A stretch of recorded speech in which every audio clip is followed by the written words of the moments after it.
Hey, what's going on? It's your boy BT, and I came here to talk some boxing with the thousands of True School Sports subscribers. Now, words of my brethren all around the world watching this video. Hope you're having a great day today. As you're tuning in, make sure you do yourself a damn favor and hit that subscribe button, and surely you will not be disappointed. Now, I wanted to touch a little bit more on this Luis Ortiz thing, because there is another possibility we must consider when we talk about King Kong Ortiz and why he turned down the Anthony Joshua fight, or his team turned down the Anthony Joshua fight. So obviously, there's a money thing. You know, he turned down, 8 million or whatever it was. You know, I've heard 8 million, I've heard 1.7, I've heard all kinds of different numbers in the boxing world. But let's just put money aside for a second, even though, let's be honest, Luis Ortiz can't really be complaining about money because he's really never made that crazy amount of money in his career. But money aside, let's consider something else as to why he might have turned this fight down, okay? Now, it is a known fact. This isn't an opinion. This isn't feelings. This isn't any of that stuff. It is a known fact that Luis King Kong Ortiz has in fact tested positive for anabolic steroids. Okay, so we're hearing the labels of drug cheat being thrown around. This guy's drug cheat, and that guy's a drug cheat, and this guy's a drug cheat. But guess what? Luis Ortiz, in his career, many times has been proven as such, as a drug cheat. So I was on a live last night with my father, and a big shout out to my main man, Nelson Azor, LPMG Boxing TV. That's his channel name. He's a very, he's an underrated figure here in South Florida boxing. I know Nelson, he's a manages a lot of African fighters who come here and train, and he's very well connected with Luis Ortiz at that King Kong gym way down there in Miami. And I've seen Nelson in that gym, so I know he's well connected there. I know he regularly takes fighters there to go spar. So when he speaks on things that are going on in that Ortiz gym, I tend to listen a little more, because he has good insight as to what goes on there. And my main man Nelson, he hopped on my live last night, and he stated that Luis Ortiz just started his training camp up last week. Also, he's coming off of surgery. So he just started training camp and he's coming off of surgery. So let's consider the following possibility, okay? We're going to consider the following possibility here on True School Sports. Luis Ortiz is a known drug cheat. Fact. Anabolic steroids. Fact. He just started training camp. Fact. Just came off hand surgery, or just came off a surgery of sorts. Fact, okay? Who's to say that Luis Ortiz isn't cheating right now, and Luis Ortiz isn't in the middle of trying to cycle something out of his system? You see what I'm saying? So that could be a reason why he didn't want to take this fight. He didn't want to be subjected to the same embarrassment that Jarrell Miller is going through right now. And let's have it right. There is Vada testing for this fight. There's Vada testing for this fight. And if he has even a trace of anything in his system, he will get found out. And that's just what it is. So we have to consider this when we talk about Luis King Kong Ortiz and just why he turned on the Joshua fight. Let's not forget. Let's not have short memories here, guys. When he fought Deontay Wilder, there was the whole incident with the pain medication and whatnot. Now I thought it was a bit. That whole situation was a bit funny to me, because he was supposed to fight Wilder on November the 4th? I think it was November the 4th. That's when Wilder fought Stavern. It was November the 4th, I believe. Yeah, November the 4th. And he got scrapped off the card because of a whole pain medication, blood pressure pill type thing, right? Then Wilder gets a replacement in Bermain Stavern, a guy who at that point in time hadn't even boxed for almost 2 years. They violated their own rules in the process of letting a guy who hadn't boxed 2 years, should have been removed from the rankings. They let him fight Wilder. He got sparked, and then less than 2 weeks after the Wilder Stavern rematch, Ortiz gets reinstated into WBC rankings. He has a stay busy fight in December. And then he fights Wilder in March. So what I'm saying is this, okay?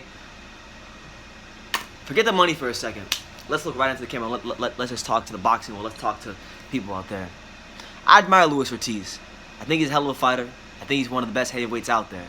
But we can't ignore his history. He has been caught in the past for performance-enhancing drugs. He has, in fact, been known to be a drug cheat.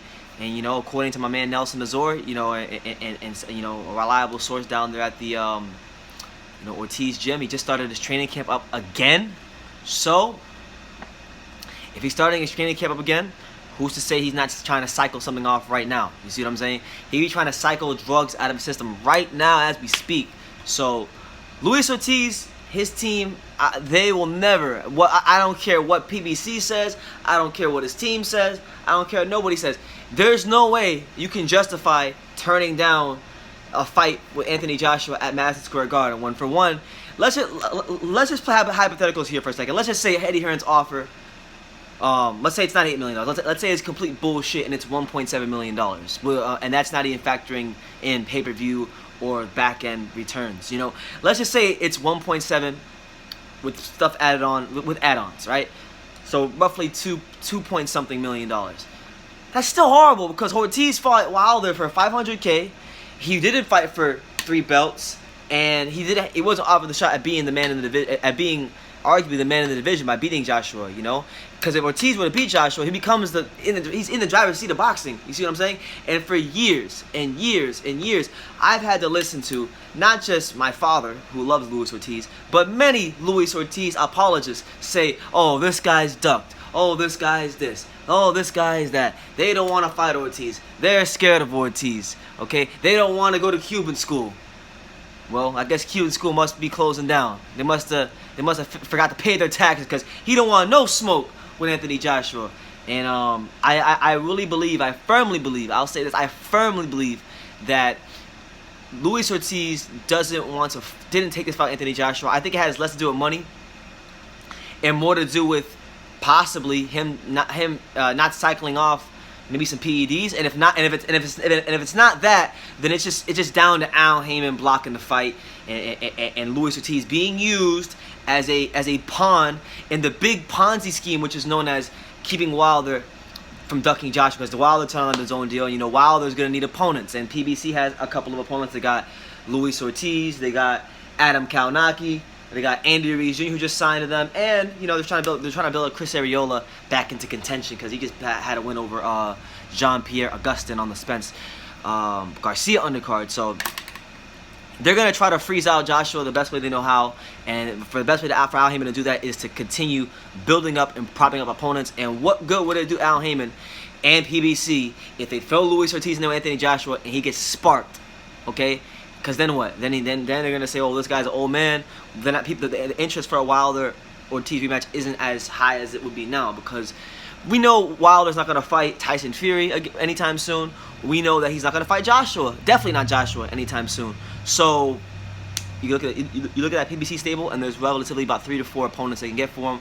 That's about a year, maybe even 2 years worth of fights. So just see the bigger picture, guys. This is all part of the game. This is all, you know, Ortiz may have something in the system. I wouldn't put it past him that he hasn't cycled off something out of the system. That's why he didn't want to take the fight. And then also, he is being used as a pawn in the bigger picture of what is known as the Deontay Wilder Witness Protection Program.